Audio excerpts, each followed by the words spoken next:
Hi friends, welcome to Sanmathi மோகன் channel. இன்றைக்கி என்ன விளாக்னா, ஞாயிற்றுக்கிழமை சண்டே விளாக் தான். காலையில் எழுந்திரிச்சு நேரம் ஆயிடுச்சுன்னு மீன் கடைக்கு சீக்கிரம் போயாச்சு. அங்கே போனால் அந்த அக்காவும் வந்துட்டாங்க.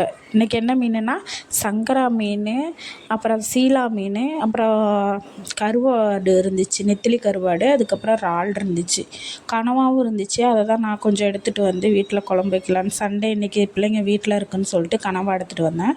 இன்றைக்கி என்னென்னா கனவா குழம்புல என்னென்ன போடப்போனா வெங்காயம், தக்காளி, சௌஜோ, முள்ளங்கி தான், உருளைக்கிழங்கு, அதுக்கப்புறம் வந்து குழம்பு கூட்டி வச்சாச்சு. அதுக்கப்புறம் சோறு அடுப்பில் இருந்தது, சோறை ஒரு அடுப்பில் வச்சுட்டு கனவாலாம் அலசி எடுத்துகிட்டு வந்துட்டேன். அதுக்கப்புறம் சோறை வடிச்சிட்டு சட்டி அடுப்பில் வச்சாச்சு. சட்டி அடுப்பில் வச்சு சட்டி சூடானோன்னே எண்ணெயை ஊற்றியாச்சு. எண்ணெயை ஊற்றிட்டு அது எண்ணெய் ஹீட்டானோன்னே வடகம் போட்டாச்சு. நாங்கள் வடகம் தான் போடுவோம். சில ஊரில் வந்து வெந்தயம் கடுகெல்லாம் போடுவாங்க. நாங்கள் அதெல்லாம் போட மாட்டோம். வடகம் மட்டும் போட்டு நல்லா கிண்டி விட்டுட்டு அதுக்கப்புறம் காய்கறி அள்ளி போட்டுருவோம். நல்லா கிண்டி விட்டுட்டு அதுக்கப்புறம் வடகம் வதங்கினோன்னே வெங்காயம், தக்காளி இது ரெண்டையும் மட்டும் முதல்ல போட்டு நல்லா வதக்கிக்கணும். வதக்கிக்கிட்டு நல்லா வதக்கணும். நல்லா வந்து ப்ரௌனாக ஆகிற அளவில் நல்லா வதக்கிக்கணும். அப்புறம் நல்லா வதங்கினதுக்கப்புறம் வந்து நல்லா ப்ரௌனாக இந்த மாதிரி கலரில் வந்ததுக்கப்புறம் வந்து நம்ம அரிஞ்சு வச்சுருந்தோம்ல முள்ளங்கி, ஜவ்ஜோ, உருளைக்கிழங்கு வந்து லேட்டாக போட்டுக்கலாம். முள்ளங்கி, ஜவ்ஜோ மட்டும் இப்போ போட்டு வதங்கினோன்னே இதை போட்டு நல்லா வதக்கிக்கணும். எண்ணெய் பத்தலைன்னா இன்னும் கொஞ்சம் கூட ஊற்றிக்கலாம். உங்களுக்கு தேவையான அளவை ஊற்றிக்கிட்டு நல்லா வதக்கிக்கிட்டு இதில் சில பேர் கத்திரிக்காய், வெண்டைக்காய் கூட போடுவாங்க. ஆனால் நான் பசங்க 2 பேர் தான் இருக்கோம், காய்கறி அதிகம் சாப்பிடாதுங்க.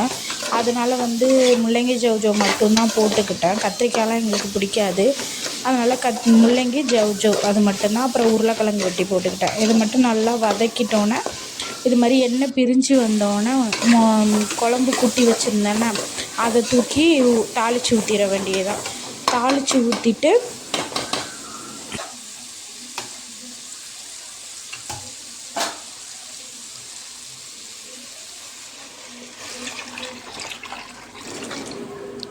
ஊற்றிட்டு தட்டு போட்டு மூடி வச்சிட வேண்டியதுதான்.